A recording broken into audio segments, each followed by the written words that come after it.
and lateral flame spread is of the order of millimeters per second or less. So basically, the model is not capable, unless you go to very small scale, grid scale, the model is not capable of measuring flame spread.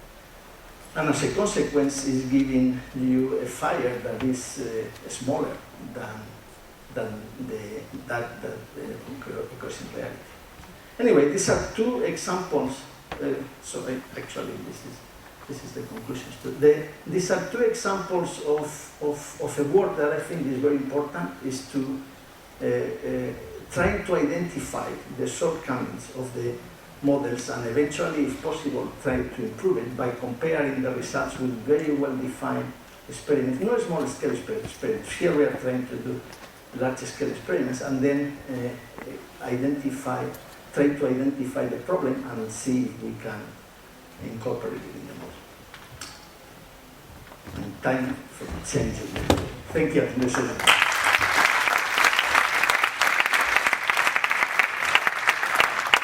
If the questions are very detailed, I may not be able to answer them. What you have shown is why FDS should not be used. And secondly, it's not upon you or Chris to fix it.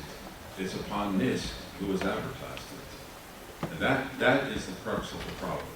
Now, if you go to the details, that graph that Chris produced, which shows heat flux normalized with the distance and flame height, has been used by many people in the past. And if you use that as your basis of making calculations in a simple model, you will get better results. And if you go, just let me finish. If you say in FDS there's 0.3 radiation fraction, it's not even doing that right. I mean, you need a soot model if it's really fundamental. And if it can't get the heat flux right from the turbulent flame, how in the world is it going to get the heat flux right from the creeping flame in a post-flow?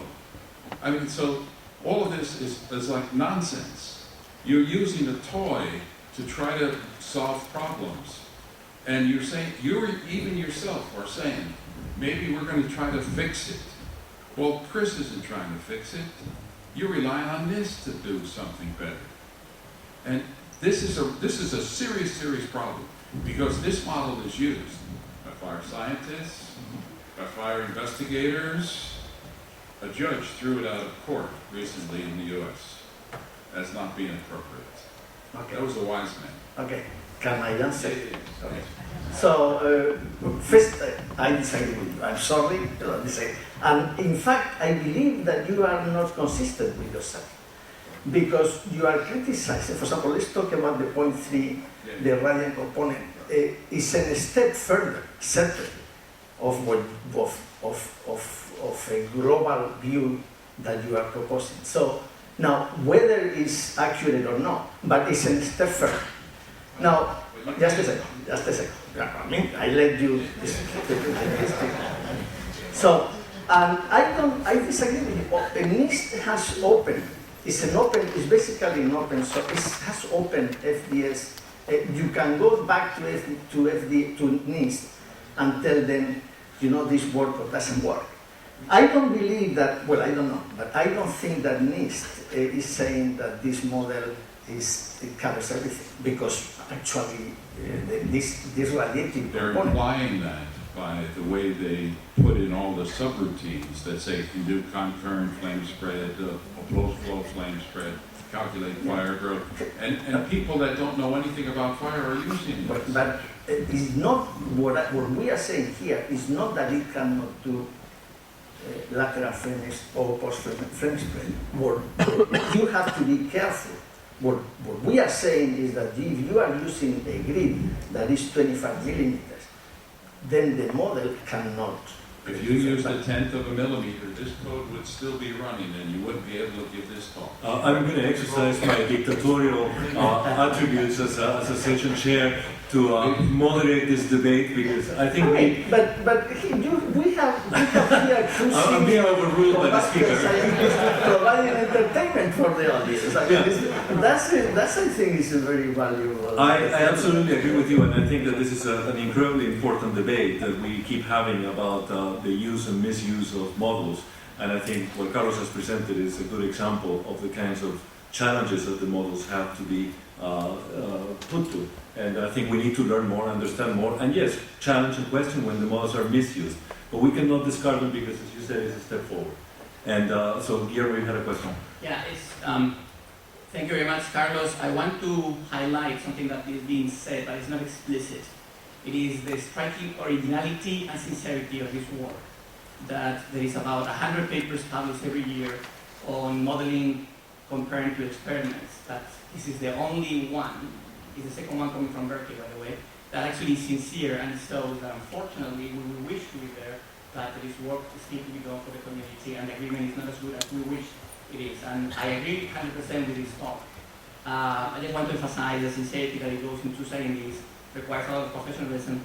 And if you were to do these experiments and these predictions with a methodology similar to one that you will do with Jim, I wonder if Jim will be able to present that he has a big disagreement. Whereas it's much easier to show only when you have a good agreement. There's the difference between a posteriori and a priori, and filtering only the ones that actually give you good results afterwards. Charlie? I find this interesting. My question to you, though, is being the preeminent expert on flame spread, do you see a way to go to some sort of a sub-grid scale model to deal with this lateral flame spread problem? Because we see it on, within FBS in a number of areas.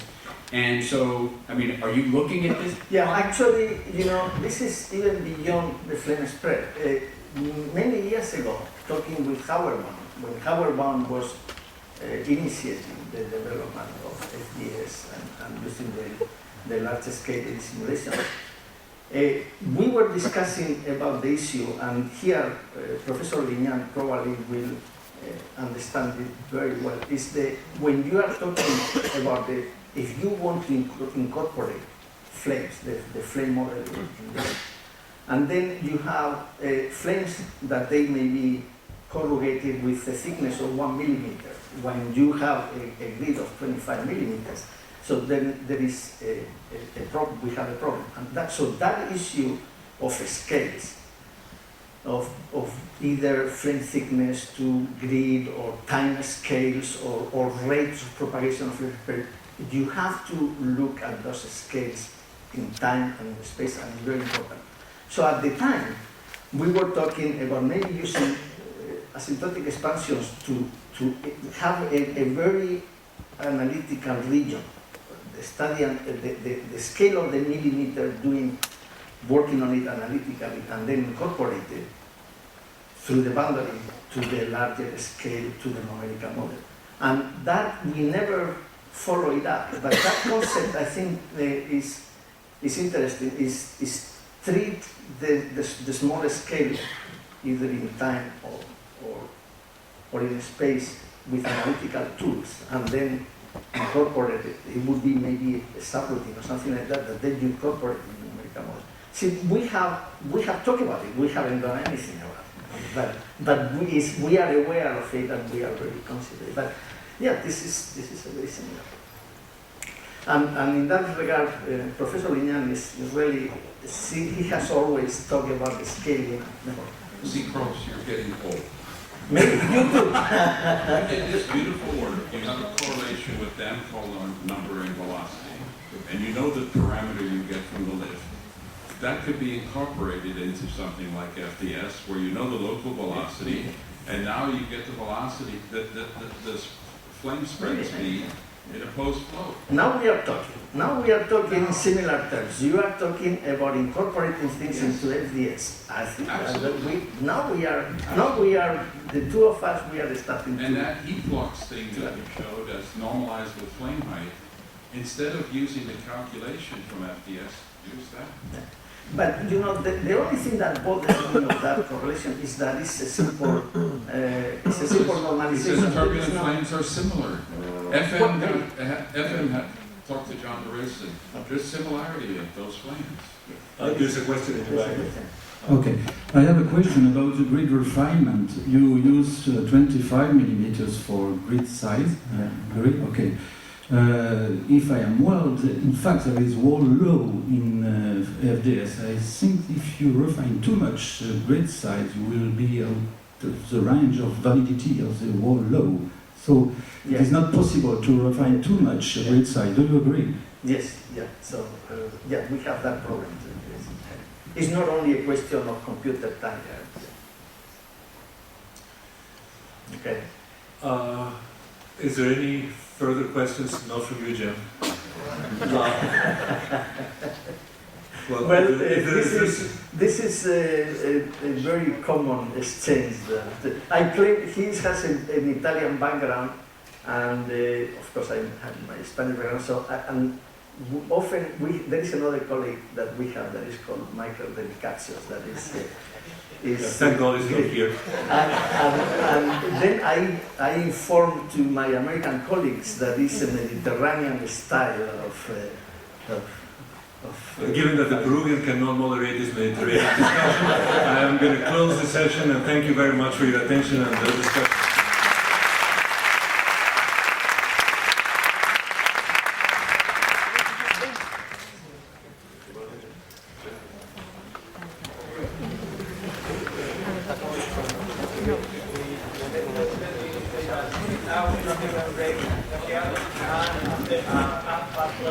We are going to have the second, the parallel session in the Sala de Grados that is near here. Okay? Thank you very much.